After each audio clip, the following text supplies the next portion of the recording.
sera au bal avec tout de même encore assez de force pour danser jusqu'à minuit. Voulez-vous sortir tout de suite? Sœur, sortir la vache, elle est sortie, c'est merveilleux. Alors, 6 points Guy et 6 points pour Palavas-les-Flots, bah dites donc ça marche très bien. Alors en voyant tout ça, bref, j'avais le net sentiment eh bien que les Cendrillon en 89 ont beaucoup de chance en ce qui concerne le ménage et le nettoyage du sol. Regardez, elles partent le cœur léger, elles peuvent aller danser, c'est formidable. Et en ce qui me concerne, moi j'ai beaucoup de chance parce que vous avez remarqué, la semaine dernière j'étais sur l'hippodrome de Cabourg et regardez ce soir, eh bien je suis sur les bords du canal, le canalette comme on dit à Palavas-les-Flots. Et derrière moi vous voyez le bar des pêcheurs avec une barque amarrée, une vraie catalane. C'est une authentique barque de pêcheurs très vieille et très belle, la plus belle de la région. Cette carte postale adressée, eh bien, petit détour maintenant par la régie finale à Paris.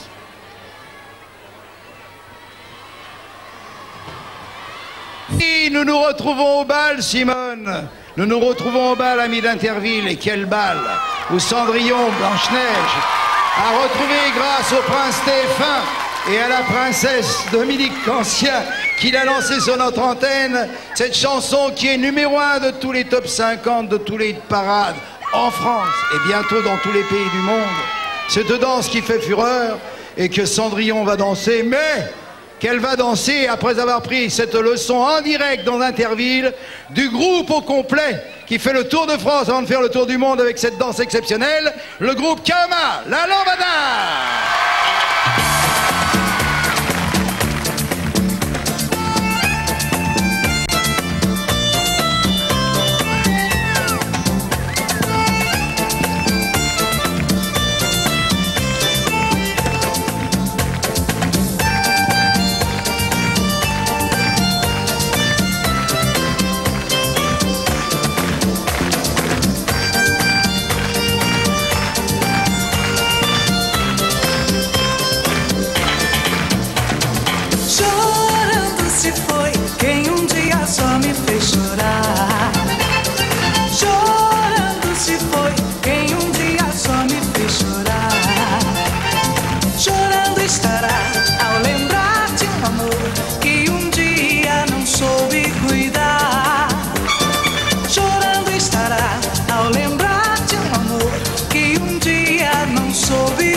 On pourra demander à nos amis d'écrire à TF1 pour gagner un poste de télévision. Combien notre ami Georges Barrier, qui s'est retrouvé, ainsi que les cadreurs de la SFP dans son élément, a fait de plans au cours de cette chanson magnifique, pour lequel on fait encore une ovation.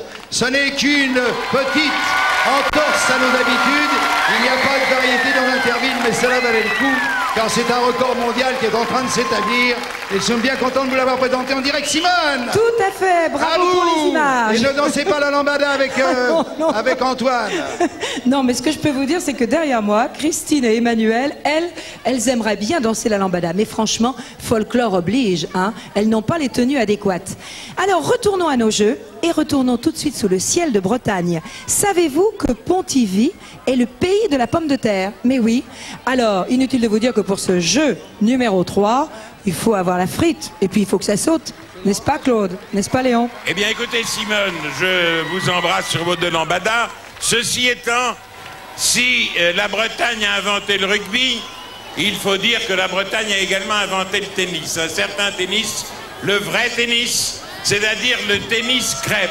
On demande quelquefois quelle est la différence entre une crêpe et une galette. Eh bien, une crêpe se fait avec du froment, du blé blanc, tandis qu'une galette se fait avec du sarrasin, du blé noir, une fois que l'on a évacué le beurre, et on le boit avec du ribot, c'est-à-dire le restant de lait. Ceci étant, tandis que les gens mangent des galettes, ceux qui ont fabriqué des crêpes jouent au tennis. Comme va nous dire notre tennisman préféré, ce n'est ni Borg, ce n'est ni Noah, ce n'est ni Lendl, c'est Claude Saval. Et oui, Léon, vous avez raison, parce que après le rugby et le Parc des Princes, eh bien, c'est Roland Garros, c'est le tennis que nous retrouvons, parce que les anglo-saxons, avec une opiniâtreté qui est la leur, et avec un certain succès, il faut bien l'avouer, ont accrédité l'idée que c'était nos voisins anglais qui avaient inventé le tennis. Or, rien n'est plus faux. Le tennis a été inventé par les Bretons il y a plus de 2000 ans. Bien sûr, à l'époque, on ne jouait pas avec cette petite balle ridicule que l'on voit à peine lorsque McEnroe ou Lendl servent. On jouait avec une crêpe bretonne, une crêpe beaucoup plus grande, beaucoup plus difficile à voir, et que l'on lançait sur une poêle de grand-mère, une poêle à crêpes qu'on allait emprunter aux grand-mères. Alors, on va se mettre en place. Le jeu se comptait comme au tennis, 15-30, etc. Seule petite différence, c'est que pour le service, on utilisait des catapultes que l'on avait empruntées aux Romains, d'irréductibles Gaulois qui habitaient un petit village tout près de Pontivy, leur avaient emprunté, moyennant quelques baffes, et avec ces catapultes, eh bien, on servait. Alors, on va jouer 6 jeux maximum, et c'est l'équipe qui, à l'addition des 6 jeux, lorsque 6 jeux auront été joués, qui en aura additionné le plus, qui l'emportera. Au minimum, il y aura donc 4 jeux, et au maximum, on peut imaginer un 4-2, par exemple. Alors attention, le tirage au sort a désigné Palavas au... Non, excusez-moi, c'est le tirage au sort